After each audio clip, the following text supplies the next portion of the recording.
I'm delighted to be the moderator of this, and yes, I've come back to my life in print, but that doesn't mean I've forgotten all the sensibilities of television programming, so rest assured the ritualistic vice presidential questions will be asked, but in a moment or two, so keep your seats. Senator Rubio, it's great to have you here. Let's start our conversation with what you are working on presently as a Republican alternative to the DREAM Act. First of all, what is your timetable? What are the fundamental principles of that legislation, and what are the details within it? Well, let me start by saying that the best public policy always originates from a real-life example or a real-life story. And that, for me, dates back to my time in the Florida legislature. We had a concept called Idea Raisers, which led to a book called 100 Innovative Ideas for Florida's Future. And what we did is we literally traveled the state, asked people what they would do if they were in our position, and then actually came up with public policy because of that.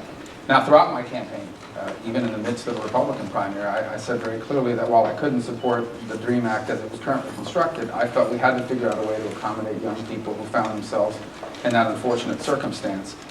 About 3 months ago, maybe less, we had the example in Miami, Florida, of a young lady named Daniela Pelaez. Daniela was brought to this country at a very young age, I believe when she was 4, from Colombia. Her mom entered legally, but the visa expired when her mom returned to Colombia. But Daniela's been raised here her whole life. Daniela grew up in our public schools, did everything that her teachers asked of her, did everything their community asked of her, did everything her family asked of her. And this year, in a few weeks, she'll graduate as the valedictorian of her high school with a 6.8 GPA. She'll be admitted to Dartmouth, and she wants to be a molecular biologist in a country that says they need more scientists. She also has a deportation order. So I looked at that and said, well, if she was 6'7" and could shoot a jump shot, we're going to keep her. But if she's a molecular biologist in the future and a valedictorian, we're going to deport her. It just doesn't make a lot of sense. So what can we do to address people in her circumstance? And the idea is to basically take the way some of the concepts of our existing immigration programs and apply them to that case. So the general concept is that she would receive, or kids in her circumstance, no criminal record, graduate from American high school, etc., would receive the equivalent of a non-immigrant visa, basically, which we award to people all over the world to come here and work. And that non-immigrant visa legalizes you. It allows you to stay in this country and go to school or study, not forever, unless you renew it, but it's a non-immigrant visa. It doesn't allow you to become a resident or a citizen. However, it also doesn't prohibit you to try to become a resident and ultimately a citizen. You just have to do it the same way as anyone else with a non-immigrant visa would have to do it. So it doesn't create a special pathway to citizenship, but it doesn't prohibit access to the existing pathway to citizenship. So at the end of the day, by and large, people in her situation will be no better off and no worse off than anybody else in the world who gets a non-immigrant visa. She will be legally able to drive and go to school, and if she desires to become a citizen, first a resident, then a citizen, she would have to do it the same way as any non-immigrant visa holder in the country would get, or anyone in the world would get to do it, which that is applied through the normal process. That could take some time, but the good news, well, it depends. The existing non-immigrant visa, the existing residency process takes time, depending on how you're accessing it. Are you doing it through marriage? Is a family member claiming you, or are you coming on a work visa? It all depends on which route. And some of them have quotas and time limits, etc. So she'd have to go through that process, and anybody who got there before she would be ahead of her, or people like her. But she would be legally able to work and go to school while she's waiting. So that's the general concept. Obviously, we're curious we want to make sure that there's not any unintended consequences, either negative or positive, either in her case or the nation's case. So we're working through it. What are the potential negative consequences you're afraid of? Yeah, first of all, there's real life applications. We're already dealing with some of them, in terms of, what is the age limit? How old can they be? How young can they be? If they're going to school, you're not going to let them have financial aid. You're not going to let them have in-state tuition. Will they be allowed to work while they go to school? These are the questions that we're working through to try to find solutions for. Here's the good news. We're involving the dreamers. We're involving the kids themselves. In essence, I very much appreciate input from immigration groups and members of Congress and the media and others, but the people we're trying to help are the ones whose opinion we're most interested in addition to those who know how the laws work. And we're working with them, and so to make sure that the bill is properly crafted from their perspective. But we also want to make sure that we don't do anything that either rewards illegal immigration or encourages it in the future. So I'm confident we'll get a common sense plan that I hope will be bipartisan. There are plenty of other things we could fight about, but I think this one is good for our country.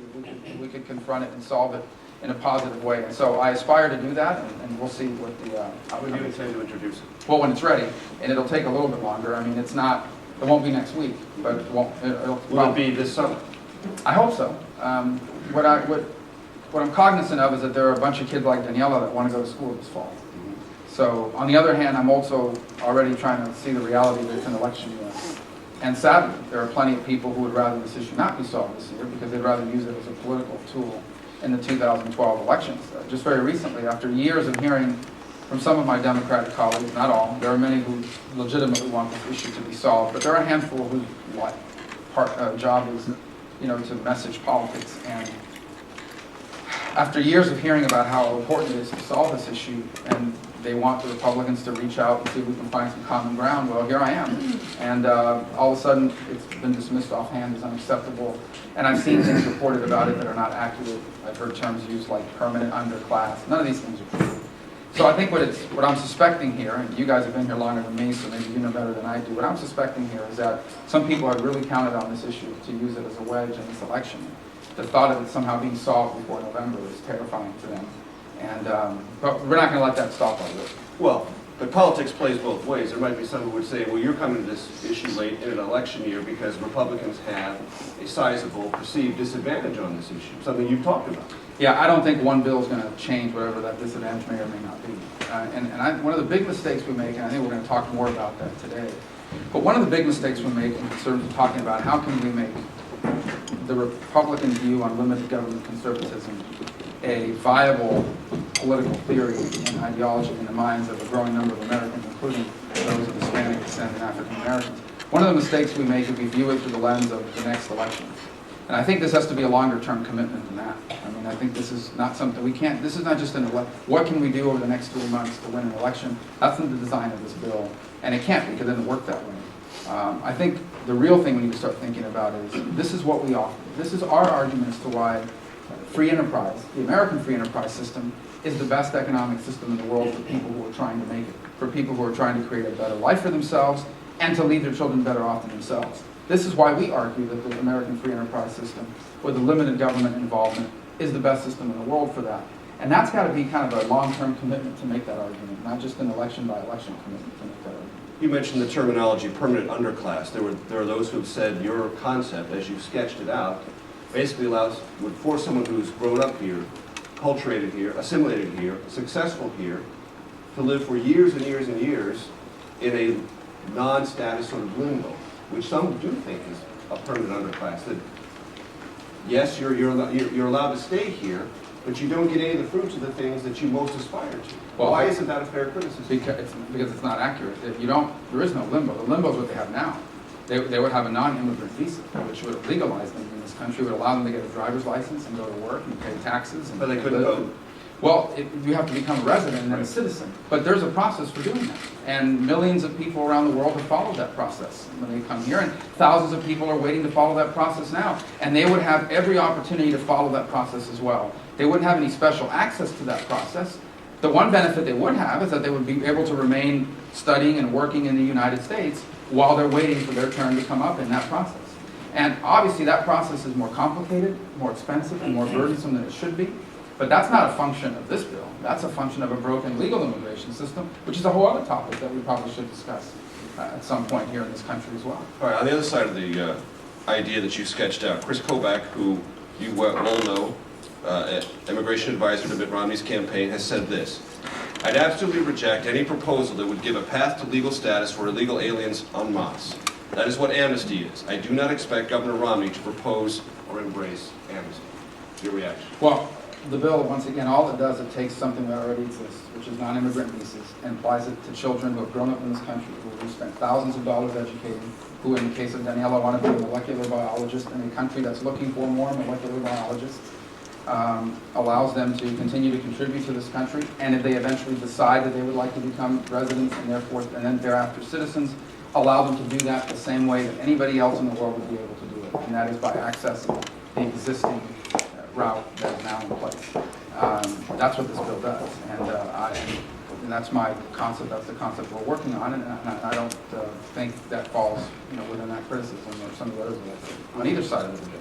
Do you think Governor Romney would be likely to support a bill like yours? I would hope so. I think it's important. He's now the leader of the Republican Party. And so I would hope that we could convince him to support a concept like this. But first, in fairness to him, we have to have it. I mean, concepts are great. You've got to have an actual proposal so that we can understand it, and we're not there yet. We're trying to get there. Are you in any conversations with the government staff as you develop it? I haven't. I think members of my office may have alerted them to the fact that we're working on something like this, because they're going to be asked about it in the press. But, and my understanding is that he said that he's open-minded and we'll wait until we have a proposal to make a decision about where he stands on it. So we're working towards that. I'm hopeful, and I think it's important that we can come up with something we can support. But I think also something that would unite our country. I think there's polling out this very morning that shows that, in fact, the proposal, the concepts that we're working on, share broad bipartisan support, broad ethnic and social economic support, and I think could be a unifying thing. The saddest thing about immigration is that it was not so long ago a very strong source of pride for our nation, something we bragged about. We're a nation of immigrants. Now, over the last decade, it's become a source of division in our country, partially a function of a really out of control illegal immigration problem, and Who's responsible for that division? Well, the illegal immigration problem is the genesis of it. Look, the United States can't be the only country in the world that doesn't have immigration laws. I mean, I think we've been pretty generous with legal immigration, and I think we have to remind ourselves that there are millions of people in this country whose parents or themselves came here legally. That there are hundreds of thousands of people all over the world that are standing in line and waiting to enter this country the right way. We see them in our office all the time. Their moms, their brothers, their husbands are in line somewhere, and they've paid the fees, they've waited. If you've ever gone to a citizenship ceremony, where especially these big ones are like 1,000 people becoming citizens, I guess the closest thing I could describe it to is like the birth of a child or a wedding. I mean, it's that level of celebration and happiness. Let's not forget that every year, thousands of people become citizens of the United States who waited and did it the right way, and we should recognize that and not overlook that. That the vast majority of Hispanics in this country entered legally or their parents entered legally. So we always should remind ourselves of that. Now, the U.S. cannot be the only country that doesn't have immigration laws. Our immigration laws are much more generous than Mexico's, with all due respect. And if you don't believe me, ask the folks in Guatemala. But we also have to recognize that there are things that are wrong with our current legal immigration system. It is not a modern 21st century legal immigration system that does not take into account the realities of the demands of our 21st century economy. And I do think a modernization of our legal immigration system would help diminish some of this conflict that we have in our society. I asked a question about division because there are some Latinos in Arizona or in Alabama who would say the laws passed in those two states are divisive, have divided people, have hurt commerce, and have given people of Latino descent a sense of fear about their very existence in this country. Well, anytime you have a runaway problem, that leads to not just immigration problems, because certainly the porous border with Mexico has impacted a state like Arizona, for example, in a way that it hasn't impacted the state of Florida. So Arizona, California, and Texas, but specifically Arizona, has a very unique circumstance where it's not just, workers coming over the border. I mean, you have guns, you have drugs, you have human trafficking, you have a humanitarian crisis in that desert between Arizona and Mexico. And the people of Tucson and Phoenix are feeling that firsthand. And so when you have this runaway crisis and an unresponsive federal government, it is going to lead to public policy reactions at the state level and otherwise. And that's Which what you we're support. seeing. You support the existing Arizona Well, law. let me say this about that, because I think that's also been misreported. I understand why the people in Arizona did what they did. And I think that if you live in a state like Arizona that was facing and is facing the challenges that Arizona faces, people would understand why they reacted the way they did. I believe that Arizona and states like Arizona have a constitutional right to do what they did. I do not believe that laws like Arizona should be a model for the country. In essence, I don't believe Florida should have an Arizona law. I don't advocate that other states have an Arizona law. I would much rather the federal government deal with the illegal immigration issue and modernize our legal immigration system. Because if we could do that, it would avoid the need or the emergence of laws like the one you saw in Arizona. What about the Alabama law? What are your thoughts about that and how that state is struggling both from a commerce perspective, available workers, and people having to leave the places that they had chosen to live because they can't comply or they fear that they might be ensnared? And once again, it's the same as what we talked about with Arizona. I'm not nearly as familiar with the unique aspects of Alabama and the unique challenges that they faced in that state in comparison to what I know a little bit more about, which is the public safety aspects of the border with Mexico. But I think that law has had some counter impacts that has led people in Arizona to rethink the approach that they've taken. I know that agriculture in Arizona is concerned about the impact that it's having on their business. I think what we're going to learn from state-specific responses to immigration is that at the end of the day, they're going to lead us back to the conclusion I reached long ago when I was in the state legislature and was faced with attempts to pass Florida-specific immigration laws. And that is that these are issues that are better handled at the federal level because immigration is a federal issue. And it's one of the fundamental issues that our country, that our federal government needs to confront and solve. Can the Republican Party survive this election and have a nominee that doesn't have a sketched out and clearly identifiable and understood position on the DREAM Act and immigration itself? Yeah, look, immigration is a gateway issue because while I tell people, so all across the country tonight as Hispanics sit down for dinner, by and large, the discussion is not going to be dominated by the DREAM Act and immigration policy. Now, if your mom has a deportation order, if someone you love is facing uncertainty and limbo, if your next door neighbor is going through this sort of upheaval and division of a family, it certainly weighs on you. But that's a gateway issue because how you feel about that issue sends a message in some communities about how you feel about that. But the fundamental issue in the Hispanic community is the economy. It's this burning desire to leave my children better off than myself, that I am going to work as hard as I can and do everything I can, not just to be better off myself, but to make sure that my kids can do all the things that I couldn't do. That all the things I wanted to be when I was a child but wasn't able to do, I want my kids to have a chance to do that. And the real competition moving forward in America and in our political debate is going to be which party, which political ideology, which view of government's role in our society best addresses that desire. Is it free enterprise? Is it a greater government involvement? And I think we have a very strong argument to make. I do. I believe that big government hurts the people that are trying to make it. I do, because let me say, if you have complicated regulations and complicated taxes, the guys who are trying to make it, the gals who are trying to make it, they can't comply with that stuff. They can't afford to hire the lawyers, the accountants, the lobbyists to change the law. The corporations can, the big companies can, but the little guy can't. So big companies and big corporations and the people who have made it, they may not like big government, but they can afford to deal with it. It's the people who are trying to make it. It's the employee who thinks they would do a better job than their boss and wants to go out and open up their own business who can't do it if the regulations and the tax code are so onerous and complicated that they can't comply with it. You see that every single day, and entrepreneurship is a burning desire as well in minority communities across this country. I think you have a very compelling argument to make, but you can't do it in a 30-second commercial or a 60-second soundbite. It's going to require a long-term, consistent, committed commitment to focus on this issue of economic empowerment and drive that point home with real-life examples of the difference between a government dominance of the economy or a government overindulgence in the economy and a free enterprise system where government plays a role, an important role, but not a dominant one. And that's really a decade-long effort or more, not a quickie. For the broad topic of Next America, let me ask you a question about your party and the way our country has changed. In the Republican primaries this year, except for the outcomes in Nevada and Arizona, the voter turnout was 90% white or higher in every state. And 60% of the voters in every state were above 50 or older. So it tends to be, look, if your party, the Republican Party, is more white and more old at the levels of its voter activists participating in their primaries. Yet the country around it has changed. Hispanic growth is not just limited in where I grew up in San Diego, California, or Arizona, it's all over the country.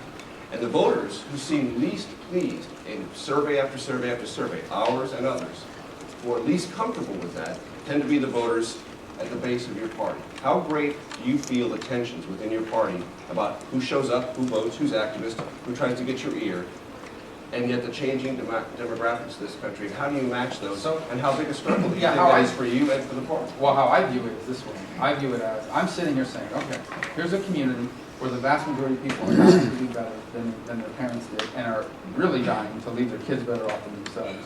That's what free enterprise is all about. They're not in your party, right? Exactly. And so you have to ask yourself, well, hold on a second. We have the solution to this problem. We have the ideal solution to their desires. What we believe in should be speaking directly to their hopes and their aspirations.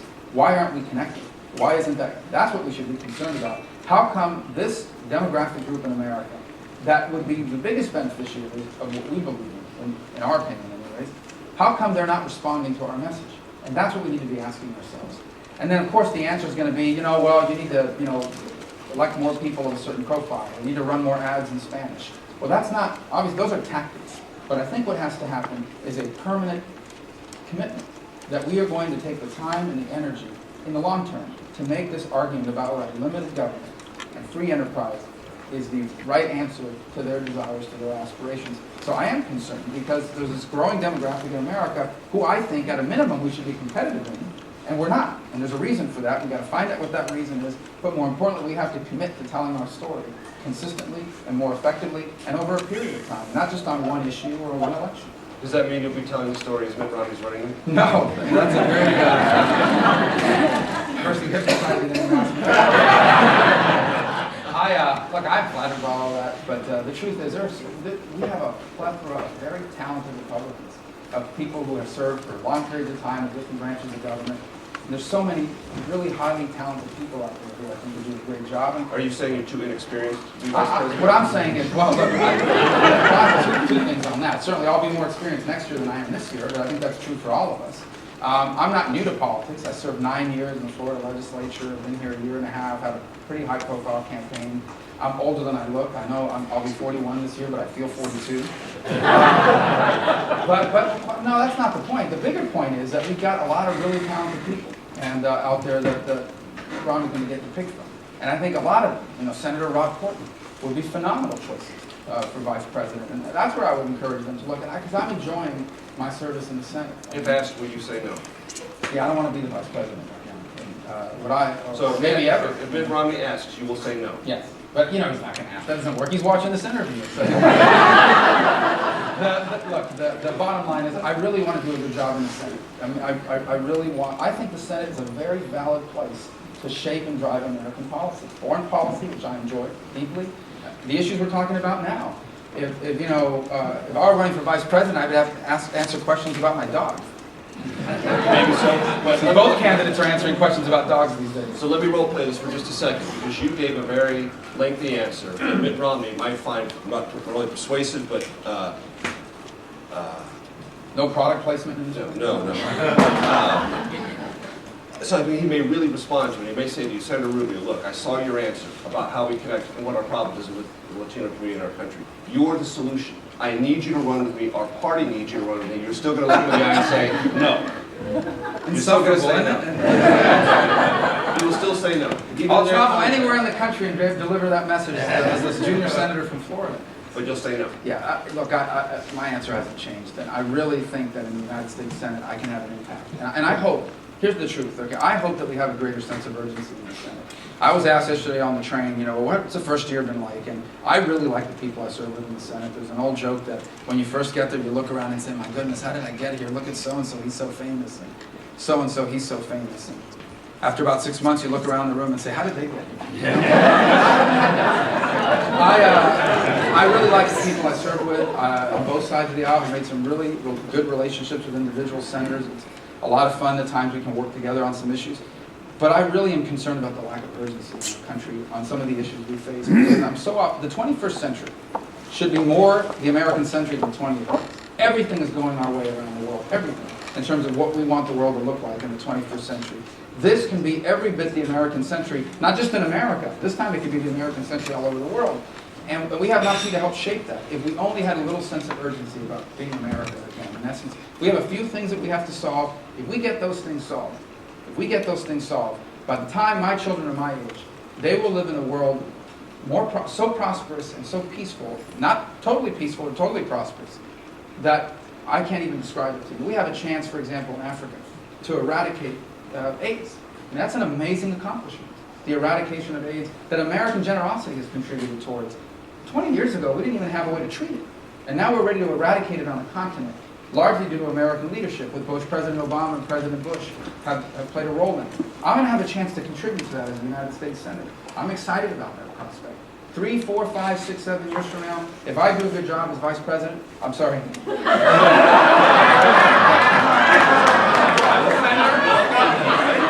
If I do a good job as a senator instead of a vice president, I'll have a chance to do all sorts of things, including commissioner of the NFL, which is where the real power is. We need some moderator discretion here. I know we're a little bit over time, but you are an absolute special guest. I want to let the audience ask a question or two if you like. Yes, right here. Ready to get there.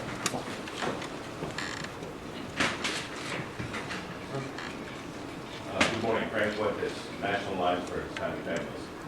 There are 61 million Hispanics in this country, the vast majority of whom do not have an immigration job. Their concerns are the well-being of their children, their education, health care, etc. Okay. How do we change the discussion, the conversation, the dialogue, away from immigration, which is holding hostage the real attention that these human service, social service needs of the Hispanic community is suffering every day? First of all, I don't think we have to change the subject away. I think we have to do both, and sometimes they're interrelated.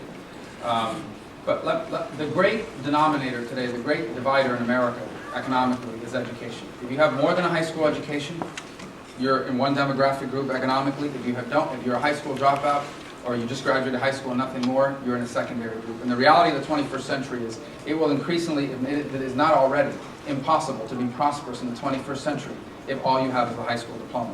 Now, the other challenge is that too many of our growing careers in America, and this is a good thing, require less than a 4-year education, but more than a high school diploma. And we've stigmatized that.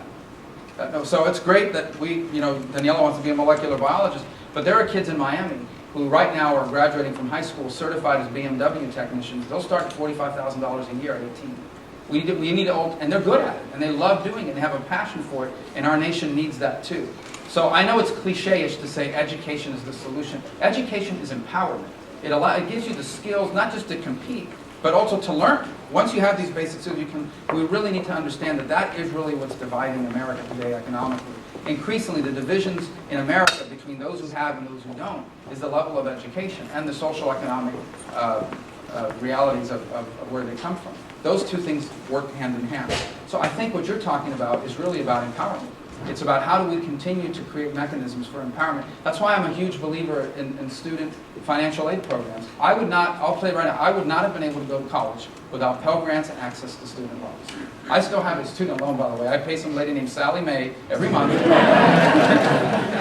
for my law school degree. My parents couldn't save for my education. If those programs didn't exist, I probably could have worked my way through school, but it would have taken 8 years. Or 12 instead of 7. So I believe in those programs. And now, because I was able to go to school, I'm a taxpayer who can help fund programs for other people to be able to do the same thing. So I believe in those programs. But I also believe culturally, this is not a governmental thing. Culturally, we have to encourage our kids to dream. If there's one thing my parents, and I know we're running a little long, but I want to share this with you. The rest you'll have to buy my book again. But there's one thing my parents deeply implanted in me and in my siblings from a very young age, is that we were expected to do better than they did because we had chances they never did. From a very young age, we were never given the option of you can decide to be a bartender if you want. We were told and expected. We were expected to do better than we did. We expected to go to college, graduate, and have a profession because we wanted that for ourselves, but we couldn't do it. We have to have expectations for our children. They have to be very clear from a young age that we expect them to succeed, that they have everything it takes to succeed, and that's what we expect of them as well. That's more of a cultural value than it is a political one, but I think it's one that's very prevalent in the Hispanic community across America. And with that plug for Sally Mae, Senator, we want to thank you very much. Thanks for the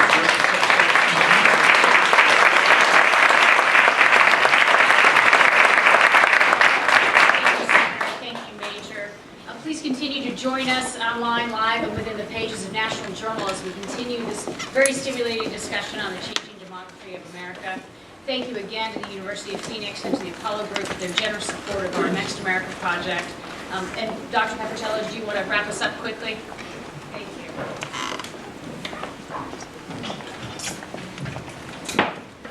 Thank you. I guess I'd like to end by asking what the takeaway is for folks today. And I'll start by saying what the takeaway is for me in 6 words. I think the takeaway for everyone in this room should be, what does this mean for me?